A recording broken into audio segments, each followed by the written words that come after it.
Acompañamiento Leo, proyecto académico que impulsa la lectura, la escritura y la oralidad desde diferentes áreas disciplinarias y de gestión en el espacio universitario. Impulsa estrategias formativas para la construcción de una universidad lectora y refuerza los principios del sistema modular de la UAM Xochimilco. Como parte de este proyecto, se llevaron a cabo charlas con profesionales investigadores de la Unidad Xochimilco. En esta ocasión, compartimos la realizada a José Antonio Paoli Bolio, quien desde su perspectiva y experiencia, tanto personal como académica, enriquece y fortalece el acercamiento docente a las competencias formativas dentro del marco del sistema modular.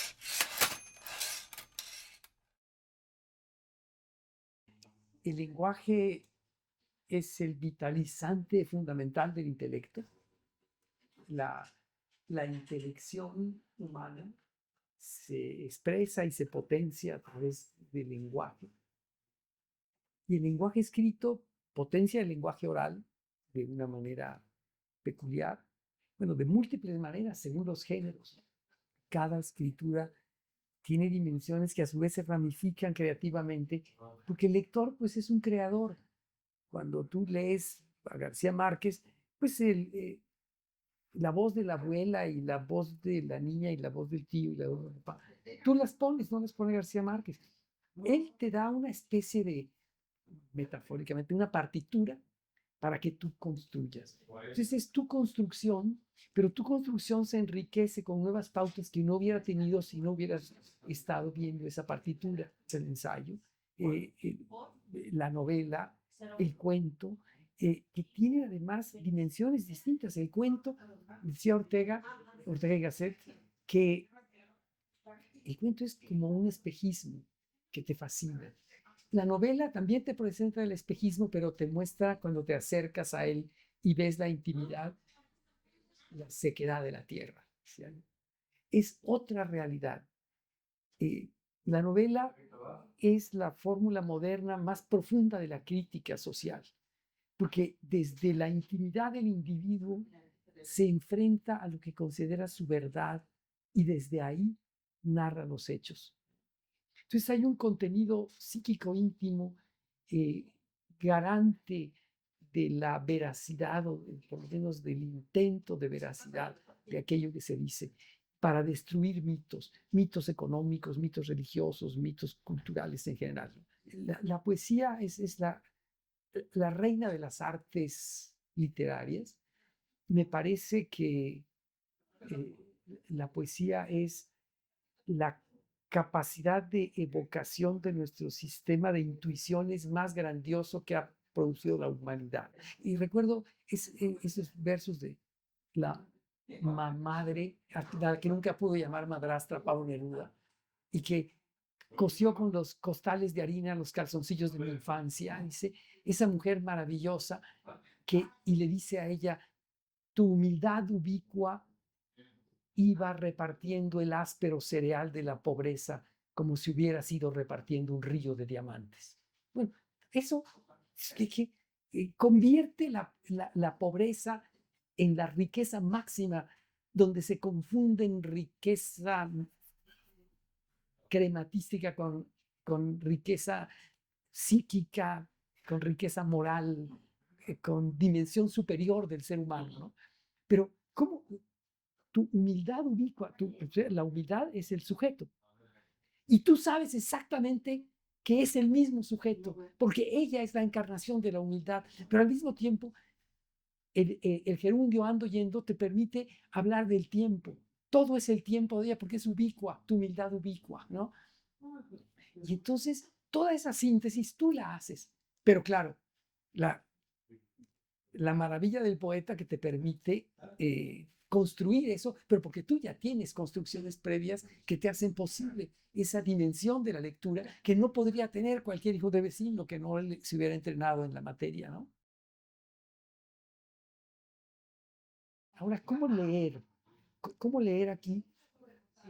Me parece que el ensayo, sobre todo en materia de comunicación, ha sido el género fundamental de la lectura de la carrera de comunicación, que es en la que yo he estado más tiempo.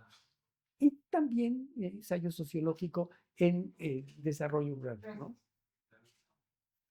Se trata un poco de desentrañar la vida social para saber cómo serían sus mejores formas de comunicación, cómo experimentarlo, cómo formularlo, cómo construir los sistemas heurísticos que me lleven del no saber al sí saber, eh, más que en explotar lo que ya tiene como experiencia de vida y como configuración de lenguaje el alumno, ¿no? Era describir la vida social en sus necesidades fundamentales, como somos en el aula del TID, del tronco interdivisional, de distintas carreras, y de todas las carreras a veces, ¿no? De la universidad. El asunto es qué es o debiera ser de interés para todos, ¿no? Y bueno, el pensamiento de cómo la ciencia soluciona necesidades sociales. Creo que esa es la formulación. Cómo la ciencia occidental soluciona necesidades sociales.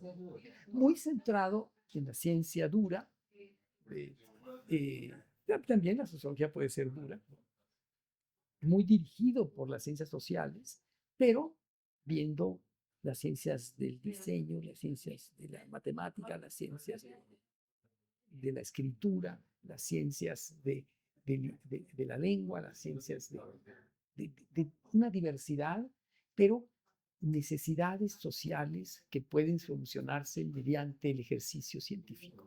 Creo que ese es el planteamiento. Y la lectura, en principio, en el TIP debiera estar dirigida hacia allá, ¿no? Y tener modelos, ¿no?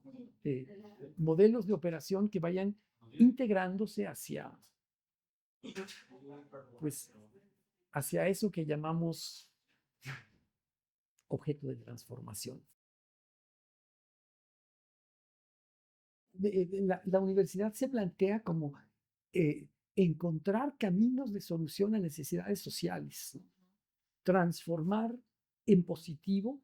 Pues podemos pensar la realidad gracias a que la abstraemos. Lo que está en nuestra mente no es aquello que es el infinito ser de la realidad.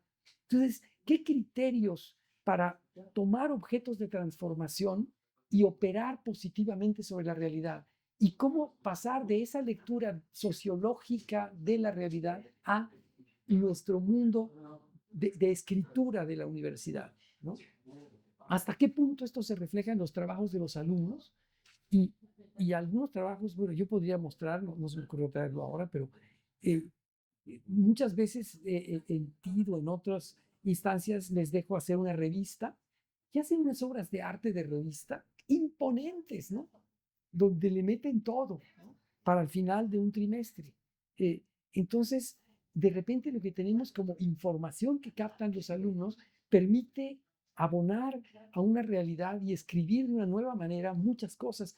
Lo que pasa es que nos desborda la cantidad de datos que se nos dan a través de los módulos y entonces que traen de la realidad los alumnos y pues es un saber, pero al mismo tiempo un frustrarse de no poder sintetizar toda esa inmensa cantidad de materiales de la que disponemos con un módulo. El sistema de difusión de la ciencia, de lo que se hace aquí, es pobre. Hay gente que ha hecho maravillas, pero no, no ha habido el suficiente espacio como para concentrarse en la difusión de la ciencia de manera más eficiente por parte de la institución. Por ejemplo, ¿quién sabe de los desarrollos de la investigación en materia dental que hay en la UAM Xochimilco? A mí, bueno, me han dicho gente de odontología del ejército que lo que están leyendo son investigaciones de la UAM nuevo, es investigaciones de la UAM Xochimilco. ¿Quién se enteró? Nadie. Bueno, yo creo que merecería enterarse, ¿no? La gente. Por ejemplo, esto levantaría la autoestima de los alumnos y, entre otras cosas, su nivel de lectura de la realidad.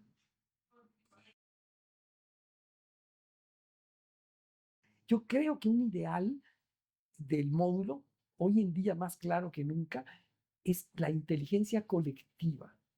Es decir, no es que todos tengan que leer lo mismo, no es que el maestro sea el que da la información, es que se señalan ciertas rutas, ciertos objetos de transformación y se va a la búsqueda y cada compañero que llega con información nueva estimula a todo el grupo.